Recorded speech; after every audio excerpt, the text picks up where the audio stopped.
The crisp morning air in Portland had always carried the comforting scent of freshly roasted coffee beans, but today, to Julian Hart, there was nothing comforting about it. He stood silently outside the coffee shop he once called his firstborn, now feeling like a stranger at the doorway of a fading memory. Thick-rimmed glasses with clear lenses sat on his face, not for vision, but as part of an elaborate disguise. He tugged his gray beanie lower to hide his forehead, the same forehead once held high by a founder who inspired admiration in every employee who crossed his path. His oversized hoodie hung loosely on his slim frame, a far cry from the meticulously tailored suits he usually wore to interviews and investor summits. But today, he wasn't here as the face of a coffee empire. Today, he came seeking something far more fragile and far more sacred. The soul of something he feared he had lost. Above the wooden door, the old hand-painted sign still hung, Hearth and Grind. The letters were faded, chipped at the edges, like a forgotten promise. Julian remembered vividly the day he climbed a rickety ladder to hang that sign himself. His hands hadn't trembled because of the height, but because of the terrifying, electrifying truth that he was starting something of his own. 7 years ago, this corner spot had been his entire universe. Just over 800 square feet of exposed brick, mismatched chairs, and second-hand tables salvaged from clearance stores and yard sales.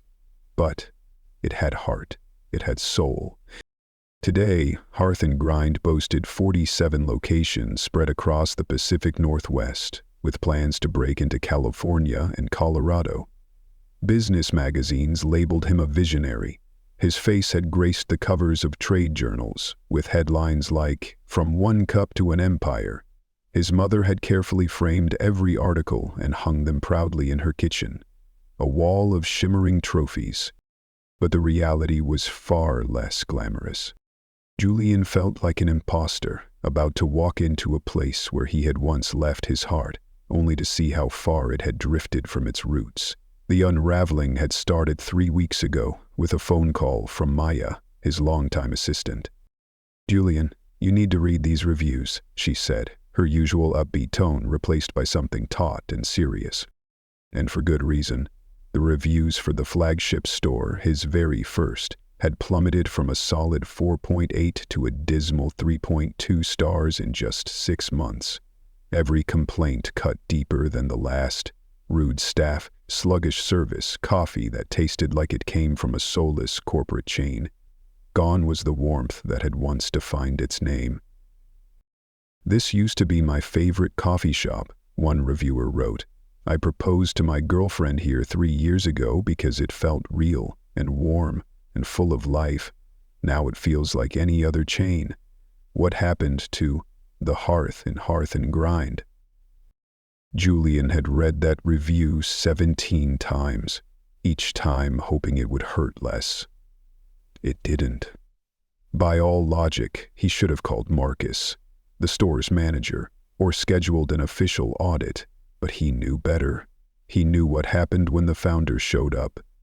Smiles got wider, pace got faster, scripts came out, but he didn't want performance. He wanted truth, raw, unvarnished, unfiltered. That's why he dressed down. That's why his stomach churned now as his hand reached for the door he'd once walked through thousands of times before. And today, it felt heavier than ever. Inside, what once had been the bustling hum of a morning rush now felt like a tired echo of its former self. Gone were the lines of 30-plus customers winding past the pastry case of locally sourced goods. Only about a dozen people lingered now, most of them lost in their phones, wearing the glazed-over look of people enduring their mornings, not enjoying them. Julian stood still, heart sinking. The magic was gone, the heartbeat silenced. The interior looked spotless, immaculate even, but in a way that felt more clinical than welcoming. All the vintage furniture he'd once scoured estate sales for, each chair with its own personality, had been replaced with factory-standard wooden tables and metal chairs. They sat in cold rows, uniform and soulless. The old community board, once plastered with handwritten flyers, local event posters, and colorful scribbles from neighborhood kids, was gone. In its place was a sleek digital display, cycling through corporate promotions and seasonal campaigns. Whatever made the space feel lived in, human, and warm had been stripped away in the name of optimizing customer experience. Julian joined the back of the line behind a woman in hospital scrubs, likely heading to an early shift. He kept his eyes forward, his demeanor neutral, trying hard to stay unnoticed. But each step forward was a step deeper into a growing ache inside his chest. The barista station, once a stage of artistry and care, now resembled an assembly line.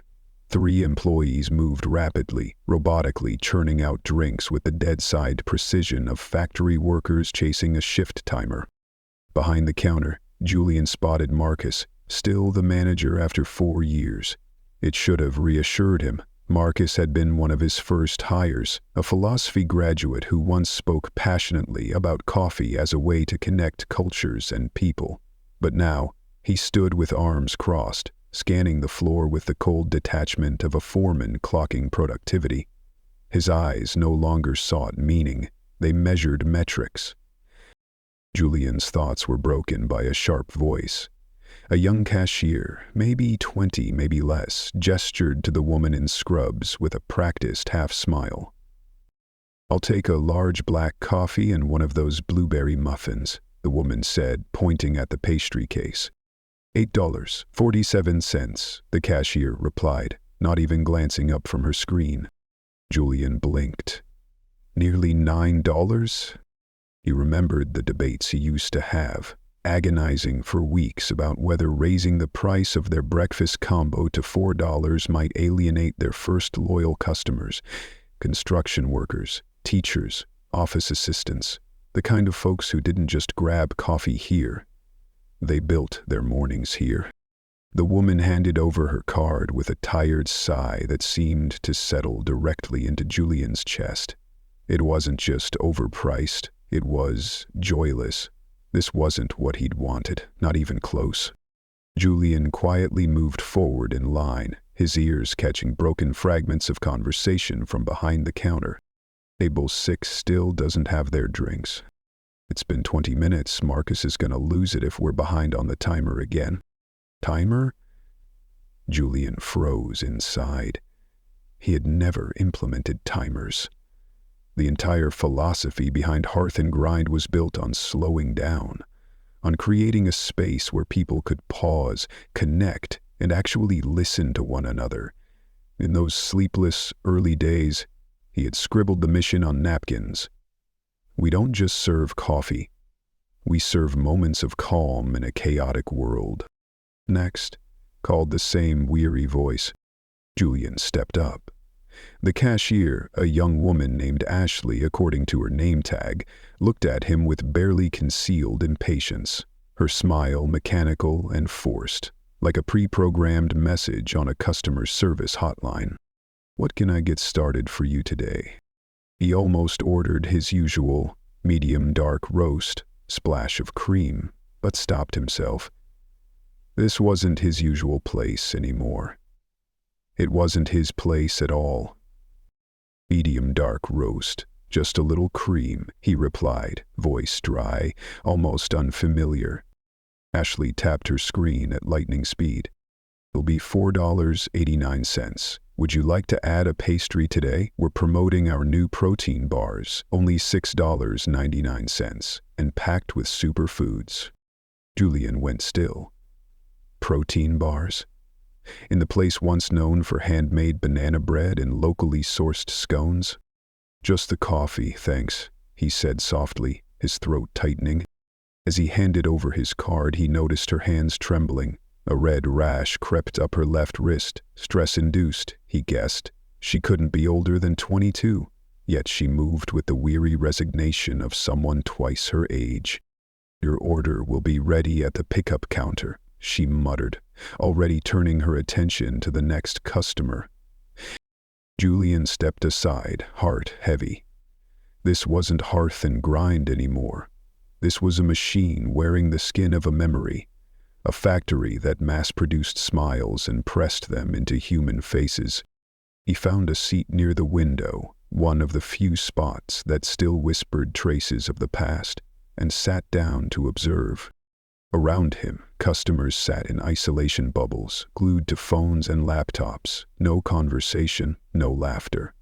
The carefully curated playlists that once reflected the staff's personal tastes had been replaced with generic background music that could have come from any chain cafe in the country.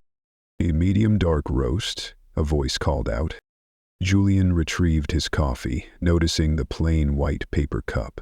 No more handmade ceramic mugs that used to make every drink feel personal. The coffee itself was fine, not bad, but forgettable. It lacked the complexity of the beans he once collaborated with local roasters to perfect. Returning to his table, Julian caught his reflection in the window. The disguise had worked. No one recognized him. But the man in the glass? He wasn't sure he recognized himself either. A dream that had once glowed with hope was now just an empty shell. His phone buzzed. A message from Aaron, his COO. "Q3 numbers look great. Flagship store efficiency up 23%. Whatever Marcus is doing, it's working. We should consider rolling out his model system-wide." Julian stared at the screen. 23% more efficient. Was that success now? A spreadsheet glowing green while the soul of the company flatlined. He set the phone down. No coffee. No warmth. Just questions. How had it all gone so wrong? Then, just as he tried to collect his thoughts, he heard something. A simple, tired voice behind the counter that would unravel everything. Over the next 30 minutes, the morning rush surged to full force. Julian sat motionless in his corner, watching his staff whirl like overworked gears in an overloaded engine. What had looked like efficiency from the line earlier now revealed its true nature. Chaos controlled only by desperation. The baristas behind the counter moved in synchronized panic. The espresso machine hissed non-stop, a relentless scream instead of the soulful song it once sang. Shots were pulled too quickly, milk steamed to scalding heat, burning away the subtle flavors Julian once worked months to cultivate. Craft was gone, passion replaced by panic. They were no longer baristas. They were runners in a race no one had agreed to run. A sharply dressed man approached the pickup counter, checking his watch with growing frustration. "I ordered a cappuccino 15 minutes ago. I'm going to be late for a meeting." Tessa, young, with her brown hair tied in a rushed bun and red-rimmed eyes from too little sleep, looked up from her current task, her face flushing. "I'm so sorry, sir. We're running a bit behind. Let me check that for you right away." She abandoned the drink she was working on and rushed to the machine. Julian noticed her hands trembling, not just from caffeine, but from the weight of too many days like this. "This is ridiculous," the man muttered, loud enough for half the cafe to hear. "Service just gets worse every day." Tessa finished the cappuccino in record time. The foam, once a canvas of delicate art, was now a messy swirl. "Here you go, sir. Again, I truly apologize for the wait." The man grabbed the cup and stormed out without a word. Tessa stood still for a moment, shoulders sagging like she'd taken a punch. She inhaled deeply, then returned to the drink she had abandoned, now ruined because the milk had gone cold. A cycle doomed to repeat itself. Complaints, mistakes, mechanical apologies, nothing real. Julian noticed Marcus still pacing near the back office, occasionally stepping out to bark about efficiency but never once helping. Then came the moment everything cracked. An older woman approached the counter, holding her cup like it carried disappointment itself. "Excuse me," she said gently. "I ordered a vanilla latte, but this tastes like plain coffee. Could I get it remade?" Ashley didn't even look up. Sorry, all sales are final. We only remake if the error is on our end. But it is an error, the woman insisted, her voice tight but controlled. I asked for a vanilla latte. This isn't that. You ordered coffee with vanilla syrup, Ashley responded robotically. That's what you got.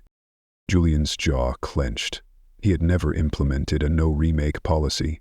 In the early days, he would have rather remade 3 drinks than send one customer away unhappy. The motto had always been simple. Every cup should bring joy. If it doesn't, we try again. The woman hesitated for a second. Then she said softly, I've been coming here for 3 years. This place used to be wonderful. She set her full cup on the counter and walked out. Ashley didn't blink, just dumped the untouched drink straight into the trash. Julian's stomach turned. In the past, they'd at least offered it to staff. Now, waste was just another line item. By 10 a.m., the rush had faded, but the damage lingered. Tessa cleaned the espresso machine on autopilot. A teenaged barista slumped against the counter whenever Marcus wasn't looking. Ashley looked like she'd aged 5 years in a single morning, her face frozen in grim detachment. Then Julian saw it, something that made him sit upright. Above the register, in the very spot where he once hung a wooden sign listing the cafe's core values, there now hung a laminated corporate poster. Bullet points, phrases like increase service speed and maximize upselling, cold, hollow directives. Worse than what had been added was what had been erased. The community board, gone. Local student artwork, gone. The pay it forward board, the book exchange, the kids' art corner, all erased, sanitized, cleansed of personality. This place could have been anywhere. Any strip mall in any forgotten corner of America. Julian pulled out his phone and opened his calculator. If one cappuccino took 15 minutes, and similar delays repeated during peak hours, then customer satisfaction wasn't just declining, it was collapsing. No wonder the reviews were brutal. He was so focused on the numbers, he almost missed the moment that would change everything. An elderly man, with kind eyes and a familiar face that radiated warmth, walked up to Tessa just as she finished wiping down the espresso machine. Tough morning, huh, sweetheart? His voice was soft, laced with concern. Tessa glanced around quickly, scanning for Marcus, then leaned in slightly and whispered, her voice heavy with exhaustion. You have no idea, Mr. Peterson. Julian, seated nearby, pretending to scroll through emails on his phone, caught every word, and each syllable landed like a dagger tearing through the glossy illusion he had painted over his company. This place used to mean something. It was like magic. His coffee cup hovered halfway to his lips. Mr. Peterson. Julian remembered him clearly now. Retired school teacher, one of their first ever customers, always ordered a medium roast, always tipped $1, even though he clearly lived modestly. I remember, Mr. Peterson replied gently. You used to smile when you made my coffee. A real smile. Not the kind they teach you in those corporate training videos. Tessa took a breath, and then the words came rushing out like a dam had burst. You know what, Mr. Peterson? We used to have a vision, a purpose. On my first day here, Sarah, our old manager, told me all about the founder, said he wrote the shop's mission on napkins. Julian froze. The napkins. She remembered. Coffee shouldn't be rushed, neither should life. Every cup should bring joy. If it doesn't, remake it. A cafe should be a place where community grows, strangers become friends, and anyone, no matter how much money they have, feels warmth and welcome. Those weren't just words. Julian had written them late at night in his cramped apartment, fueled by instant noodles and adrenaline, with a heart full of hope and hands shaking with fear. Sounds beautiful, Mr. Peterson murmured. So what happened? Tessa let out a bitter laugh. Business happened. "18 months ago, everything changed. Quotas, upselling, no breaks. We don't even get paid for cleanup after close anymore.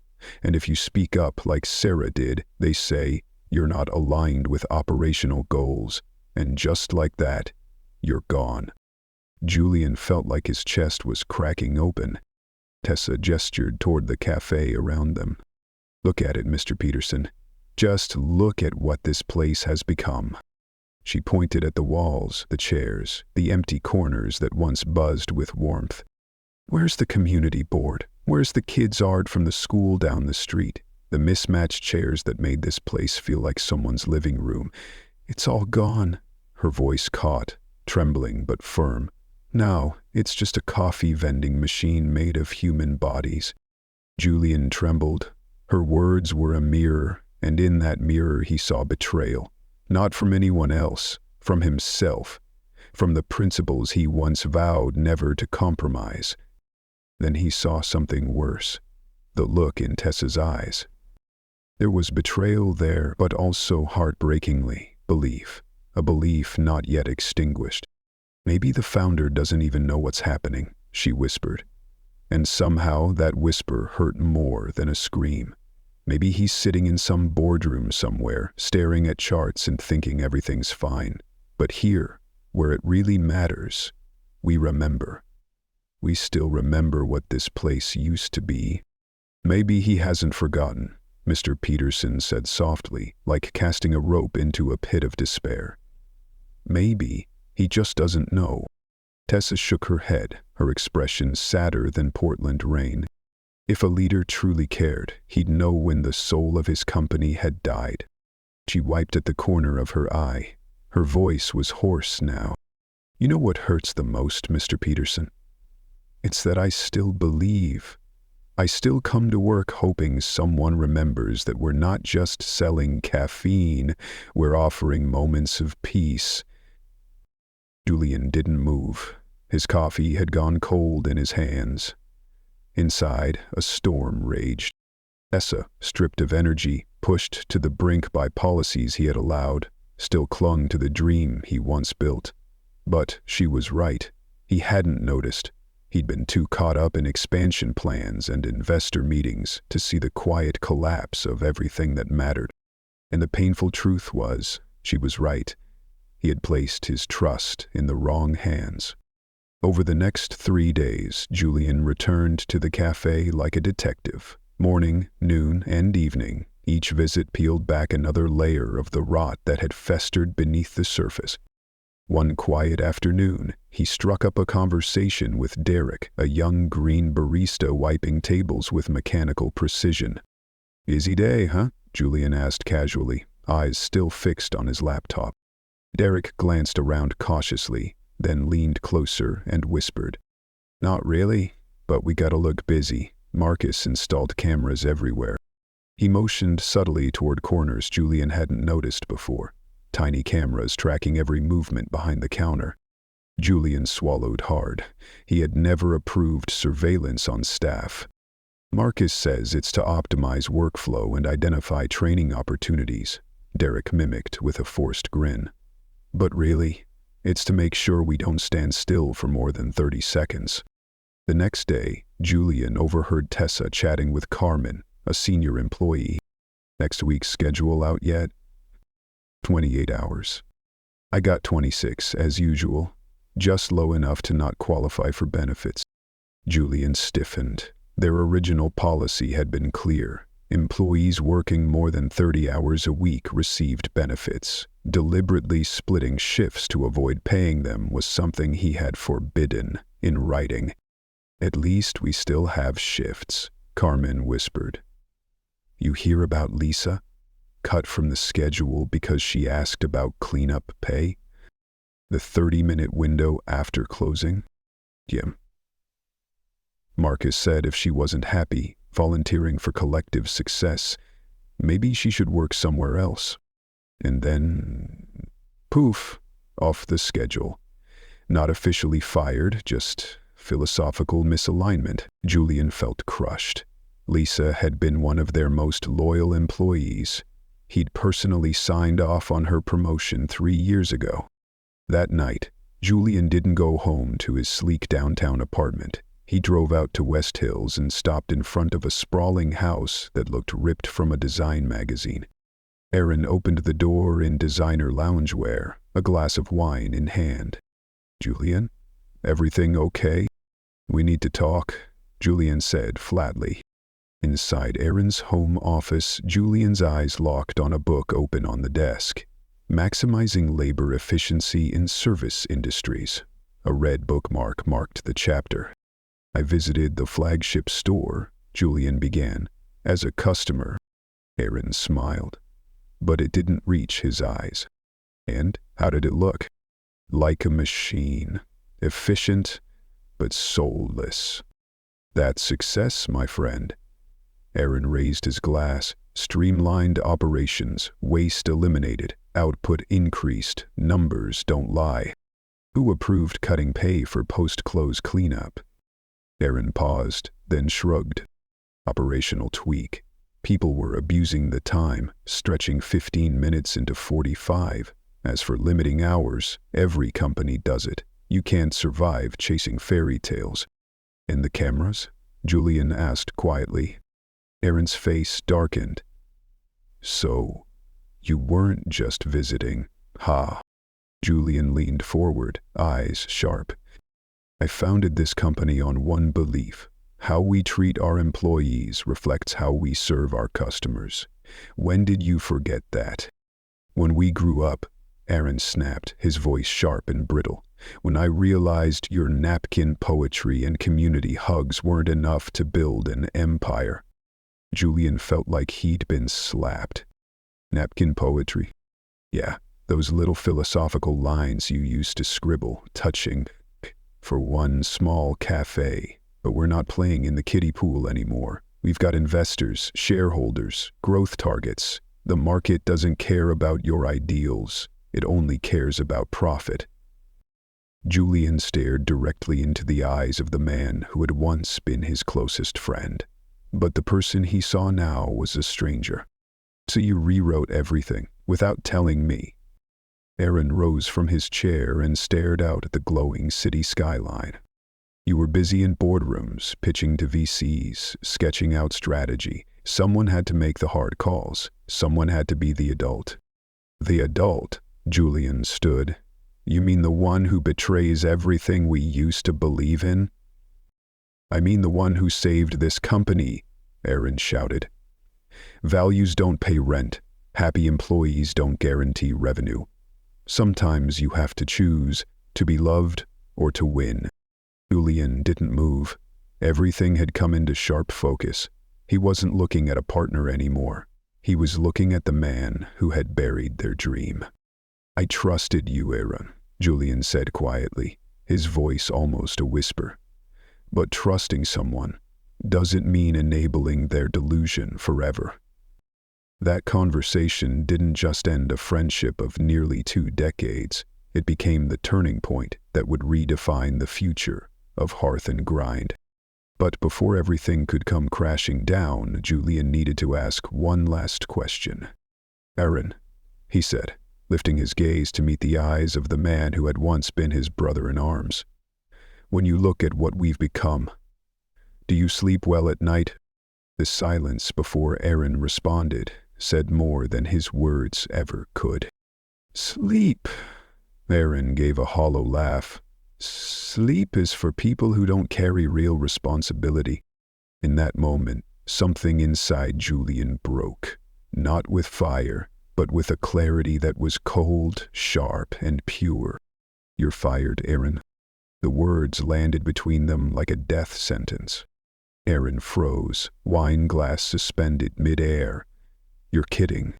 "I've never been more serious," Julian said, standing tall, each word hammering in his resolve. "You've dismantled every value this company was built on.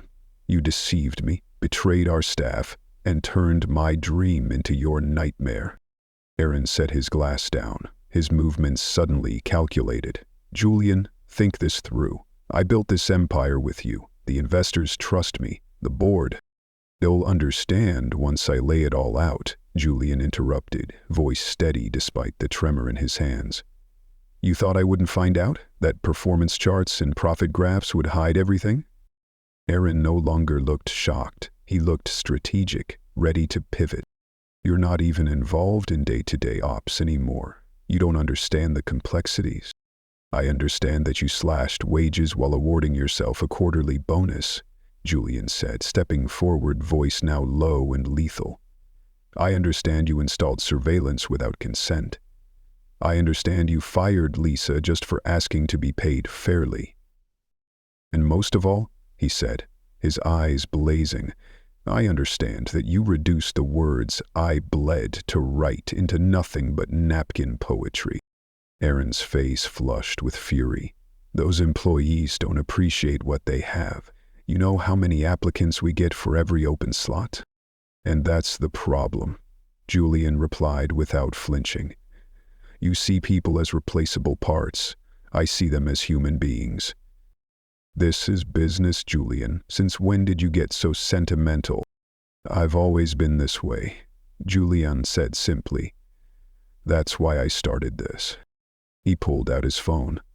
Maya, I need a termination letter for Aaron Lynn, effective immediately. I'll sign it in the morning. Aaron bolted up, face red. You can't do this. I have a contract.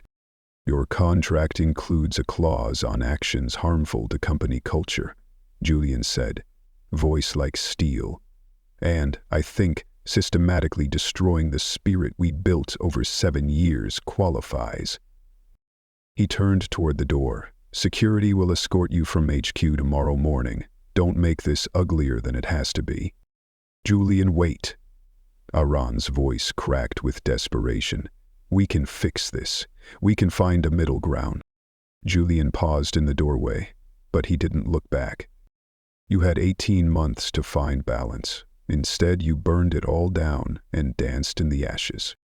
On the drive home, the city lights streaked past, like fragments of memory. Julian felt a strange, powerful clarity settle in his chest. He hadn't just fired a co-founder. He had reclaimed the soul of his company. At 6 a.m. the next morning, Julian was already at headquarters, 2 hours before anyone else. In that rare silence, he sat at his desk and began writing the most important memo of his life.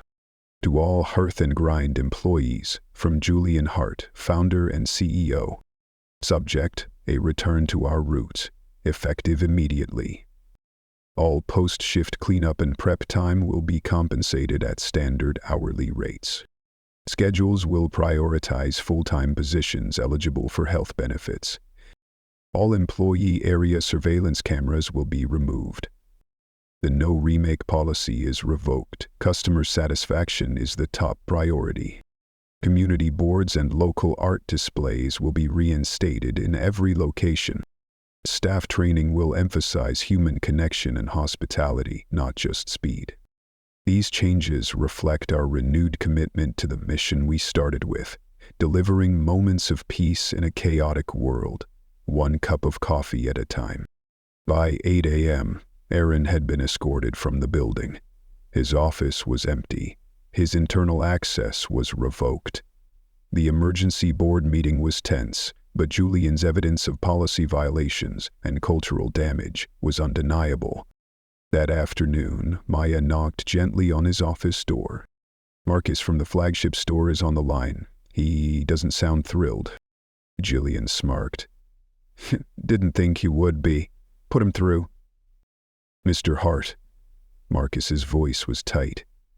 I just saw the memo. These changes will destroy our efficiency metrics. Our service scores will drop. Profit margins. Marcus, Julian interrupted calmly. You're also fired. Silence. You can't be serious. You increased productivity, Julian replied, but at the cost of morale by violating labor policy and turning people into machines. Sarah Chin will be returning as store manager. I'll call her this afternoon. That evening, Julian returned to the flagship store, this time as a customer. Tessa looked surprised to see him. But as she made his coffee, still swift but no longer strained, Julian noticed something had shifted. Subtly, but undeniably. By closing time, as the team cleaned with the assurance that this time would be compensated, Julian stepped up to the counter. "Thank you," he said softly. Tessa frowned slightly, confused. For what? For believing this place could be better, for holding on to the dream when the dreamer had lost his way. Tessa stared at him, as if truly seeing him for the first time. "I think I know who you are, don't I?" Julian smiled and walked toward the door. "Maybe, but I think tomorrow, you'll know for sure." A week later, the entire flagship staff was summoned to a confidential meeting. Sarah, her face glowing in a way no one had seen in months, called it a conversation about the future. Tessa sat beside Derek and Carmen, her heart pounding. The surveillance cameras were gone, the community board was back, and in the air was hope. "Maybe they're closing down," Derek whispered. "Or maybe they finally started listening," Carmen replied, eyes sparkling. The door opened. A man stepped inside, both familiar and unfamiliar. No more beanie, no hoodie, a crisp white shirt, neatly combed hair. He walked with the steady presence of someone who had reclaimed his purpose. "Good morning, everyone," his voice rang out, warm but firm enough to quiet the room. "I'm Julian Hart." Tessa felt the world shift. The broken pieces began to snap into place. The inquisitive customer, the one who'd thanked her for believing, Marcus's sudden disappearance, now it all made sense. "Oh my God," Derek murmured. Julian smiled. A real smile. "This may come as a surprise, but for the past week I've been here as a customer. I listened, I observed, and I learned some hard truths about the company I founded. I discovered that the people I entrusted with my vision systematically dismantled everything this place was meant to stand for." His voice filled the room like a breeze moving through hearts. Tessa's pulse quickened. Every conversation she'd had with that mysterious stranger came flooding back. Complaints, confessions, glimpses of buried pain that now carried an entirely new weight. "But I also heard about the employees, those who still held the flame of the original dream," Julian continued, his voice now rising with strength. "They remembered every handwritten mission on every napkin. They stayed not because the job was easy, but because they still believed it could be better." His eyes found Tessa's, and in that moment she saw something in them that stole her breath. Recognition, gratitude, and a kind of pride she'd never seen from any supervisor before. "Tessa," he said gently, "would you come up here for a moment?" Her legs shook as she stood, aware of every eye in the room as she approached him, but Julian only smiled and pulled a sealed envelope from his coat. "You quoted my original mission statement word for word," he said quietly, only for her. "You remembered values I had forgotten. You held on to hope even when I couldn't." He handed her the envelope. "This is an invitation to something brand new, a founders' council, composed of frontline employees who will help shape the next chapter of Hearth and Grind. People who understand that success isn't measured solely in profits, but in the lives we touch and the communities we build." Tessa's hands trembled as she opened the envelope. Inside was a formal letter. An offer for the position of Director of Cultural Integration, with a salary that made her eyes widen, and responsibilities that weighed with purpose. Training new managers, developing employee wellness programs, and ensuring the soul of Hearth and Grind would never be lost again. "I don't understand. Why me?" she whispered. Julian stepped back, raising his voice to address the entire room. "Because she kept my dream alive, even when I had abandoned it. Tessa reminded me that coffee shouldn't be rushed, neither should life. She showed me that in a chaotic world, it's still possible to believe in delivering moments of peace."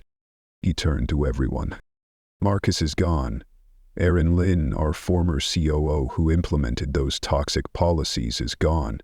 We are returning to our roots, but not going backward. We're moving forward. With the wisdom you've given me, tears ran down Tessa's cheeks. She looked back at the letter again, just to be sure it was real. I thought you'd forgotten, she said. I lost my way, Julian admitted. But you brought me back. In the weeks that followed, something extraordinary happened. The community board returned, covered in artwork, handwritten notes, and neighborly kindness.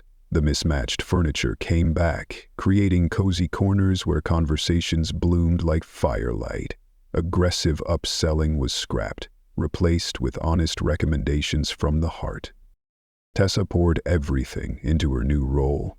She built training programs centered on empathy and human connection. She launched feedback systems that gave employees a real voice. She visited every location, carrying a simple message. We don't just serve coffee, we serve people. And slowly the reviews began to change. I don't know what happened to Hearth and Grind, but they're back. This place is warm again. The staff smiles, real smiles. You feel the difference the moment you walk in. But Julian's favorite review, the one he printed and taped to his office wall, was posted 6 weeks after the changes began. The heart is back at Hearth and Grind. He read it aloud to Tessa during a check-in, both of them sitting inside the original store, afternoon light streaming through windows now adorned with local photography. You did this, Julian said. Tessa shook her head, watching a customer chat easily with Derek at the counter. No pressure, no rush. No, we did this, all of us who believed it could be better. Julian nodded, smiling softly as he took a sip of coffee, now tasting not just of beans, but of belief and renewal. And it's exactly what this place was always meant to be. And if you haven't already, subscribe to Moments of Quiet Truth, where we believe that the human spirit is never truly defeated, only waiting to rise.